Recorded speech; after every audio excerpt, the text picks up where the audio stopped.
Hi, I'm Ivy. I've been working as a maid for Richard Blackwell for almost 2 years now. Not exactly my dream job, but it pays enough to help my little sister Zoe through her nursing program. That girl's gonna be something special one day. Way more than her big sister who cleans up after rich people. The Blackwell mansion is ridiculous. 14 bedrooms, each with its own bathroom. Takes me forever to clean, but that's what keeps me employed, I guess. Ivy, did you finish the upstairs bathrooms yet? James, the house manager, appears in the doorway of the kitchen where I'm taking my lunch break. Almost done. Just needed to eat something first. Well, hurry up. Mr. Blackwell is bringing business associates over tonight. I nod, used to James's stressed-out management style. He's not a bad guy, just constantly worried about pleasing Richard. Another dinner party? Eleanor, Richard's 80-year-old mother, shuffles into the kitchen with her walker. She's the only genuinely nice person in this house. Richard works too much. All business, that boy. Mother, I work exactly as much as needed to maintain our lifestyle. Richard appears behind her, his expensive watch glinting as he checks the time. Ivy, I noticed the silver wasn't polished properly last week. I polished everything on the list, sir. Well, clearly not well enough. He narrows his eyes. Things need to be done right in this house. I bite my tongue. That's another thing about working for Richard. He's always watching, always finding something wrong. Just then, Marcus, Richard's son, struts in wearing designer clothes that probably cost more than 3 months of my salary. Dad, can I borrow the Bentley tonight? Taking Victoria to that new place downtown? The keys are in my office, and try not to scratch it this time. Marcus rolls his eyes when his father turns away. He's 25 but acts 17, spoiled, entitled, and completely unaware of how lucky he is. After lunch, I'm dusting in the hall when Victor, Richard's business partner, arrives early for their meeting. Ivy, right? Nice to see you again. How's your sister's schooling going? I'm surprised he remembers. She's doing great. Thanks for asking, Mr. Victor. Just Victor, please. We don't stand on ceremony like Richard does. Richard appears, frowning. Victor, you're early. Ivy, why haven't you finished the upstairs yet? Later that afternoon, I'm cleaning Richard's office when I notice him staring at the security footage on his tablet. Missing again, he mutters. First, the emerald cufflinks, now Eleanor's sapphire brooch. My stomach drops. There have been several accusations of missing items lately, and I can feel Richard's suspicion growing. Last week, he questioned me about a missing watch that later turned up in his golf bag. As I'm finishing up for the day, I pass by Richard's study and hear voices. I slow down, not meaning to eavesdrop, but something catches my attention. I'm telling you, Dad, it has to be her. None of the other staff have access to all the rooms. I need proof, Marcus. I can't just accuse her without evidence. Then let's set a trap. Leave your safe open with something valuable inside. Have the cameras running. If she takes the bait, we'll have her on video. Not a bad idea. I'll set it up tomorrow when she's cleaning my office. I freeze, my heart pounding. They're planning to frame me for theft. After everything I've done for this family, this is what I get. Well, two can play at this game. I barely slept that night, my mind racing with plans.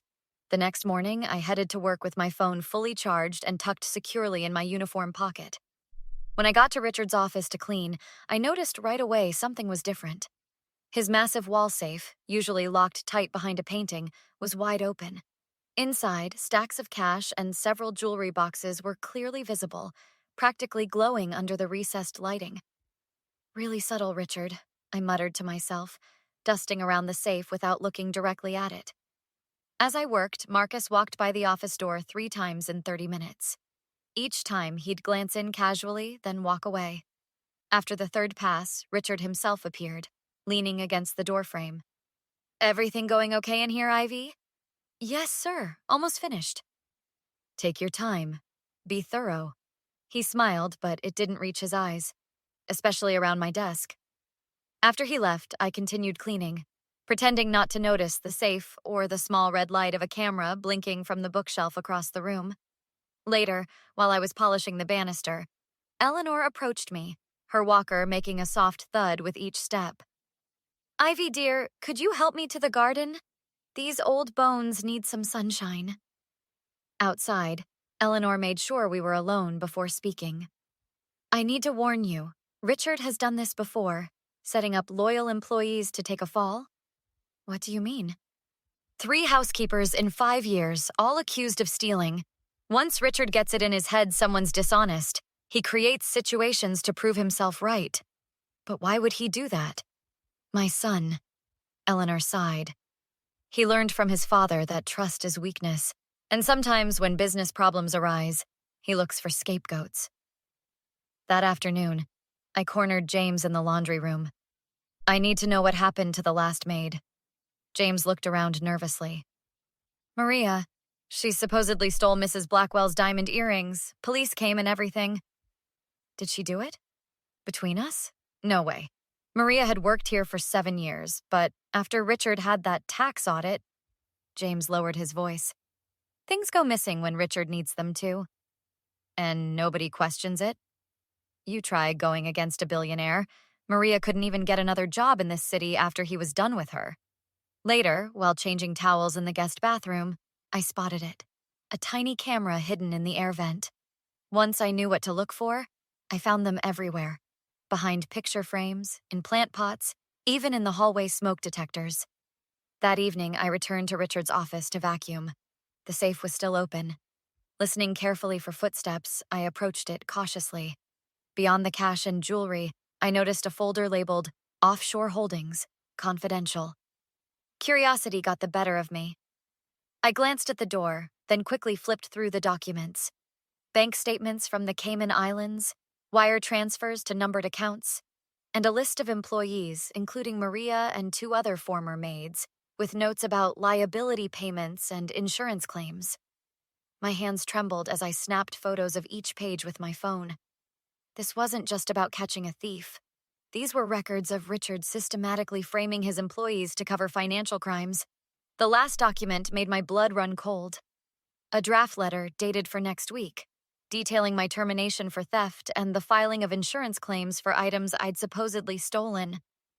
I quickly finished taking photos of the documents, slipping my phone into my pocket just as footsteps approached.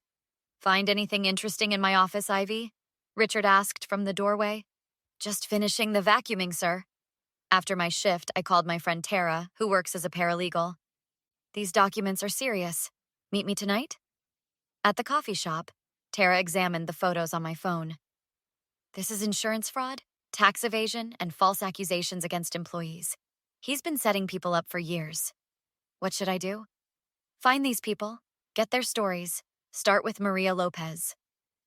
The next day, I tracked down Maria at a budget motel where she now cleaned rooms. I don't want to talk about the Blackwells, she said immediately. He's setting me up just like he did to you. I have proof. I showed her the photos. Her hands trembled. That bastard. I lost everything, my reputation, my apartment. Nobody would hire me after what he said. Would you tell your story on record? She nodded reluctantly. Police won't touch him. Not alone, but together with others. I found 4 more former employees over the next 2 days. Each had an identical story. Missing valuables, accusations, police reports, termination, followed by insurance claims. When I returned to work, Victor pulled me into an empty room. We need to talk, but not here. What's going on? Richard's planning something big. Tax fraud. I found my name on documents I wasn't supposed to see. He's setting you up too? Victor looked surprised. You know about this. More than you think. Meet me after work. After showing Victor my evidence, he rubbed his face wearily. I suspected, but this is systematic.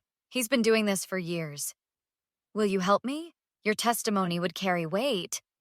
It's risky. Richard has powerful friends. I have 5 former employees ready to testify. Plus, Tara's firm might take the case pro bono. My phone buzzed. Boss looking for you. Seems angry. When I returned, Richard was waiting, face red. Where were you? It's my dinner break. With Victor? My security team has been monitoring you. You've been asking questions, talking to former employees. accessing private documents. I don't know what.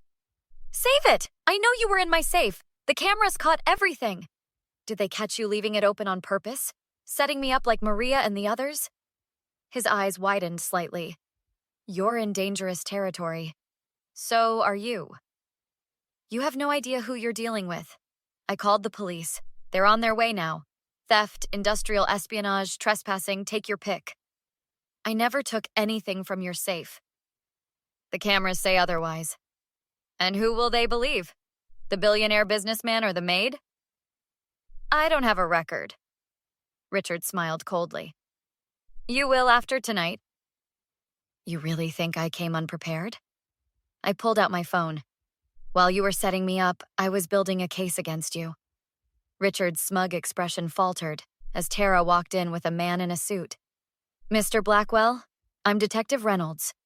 We'd like to ask you about multiple instances of insurance fraud. This maid was caught stealing.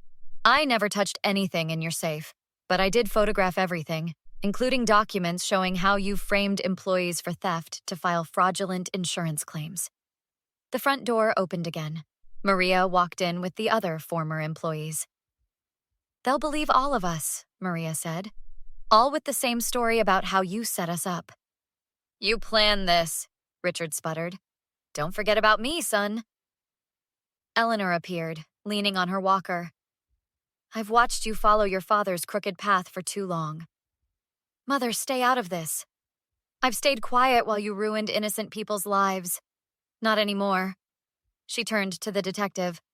I have records of my son's activities going back 15 years. You kept records? I'm old, not stupid. I knew someday someone would be brave enough to stand up to you. Victor stepped forward. I've brought the financial documents you asked me to falsify, Richard. The ones where you tried to make me the fall guy for your tax evasion. Richard lunged toward me, but James stepped between us. Don't even think about it, boss. Not worth adding assault to your charges. As the detective read Richard his rights, Marcus burst into the room. Dad, what's happening? Your father's being arrested for fraud, false accusations, and harassment, I explained. Those missing items? He hid them himself to frame me. That's crazy. Marcus looked at his father, who couldn't meet his son's eyes. 3 months later, I sat in Eleanor's sunroom, reviewing applications for her foundation. I think this group of former domestic workers has a strong proposal, I said. Approved. The Blackwell Domestic Workers Justice Fund should help people like yourself, skilled workers vulnerable to exploitation. Hard to believe this all started with a trap meant to catch me stealing. My son never understood that character matters more than money. How's your sister's program? Zoe's thriving. The scholarship your foundation provided means she can focus on school. My phone buzzed. Blackwell assets frozen pending further investigation. Have you heard from Richard? He's not speaking to me. Marcus visits, though. The boy's finally growing up, working at that community center. And Victor? Cooperating with authorities. He'll avoid charges. Eleanor smiled. When I hired you, I never imagined you'd end up running my estate and foundation. I never imagined I'd take down a corrupt millionaire. You did more than that. You got justice for people who thought they'd never see it. Some traps catch more than their intended prey. Through the window, I watched workers installing the new sign for the foundation. My foundation now. From accused thief to executive director. Not bad for a former maid who was supposed to be the victim, not the victor. What would you have done if you discovered your employer was framing innocent people for theft? Would you have risked everything to expose them like Ivy did? Or would you have walked away to protect yourself? The line between justice and revenge can be thin. Did Ivy cross it by gathering evidence without permission? Or was she justified because the system was rigged against her? If you enjoyed this revenge story, hit that like button and subscribe for more tales of justice served. Share your thoughts in the comments below. I read every single one and love hearing your perspective.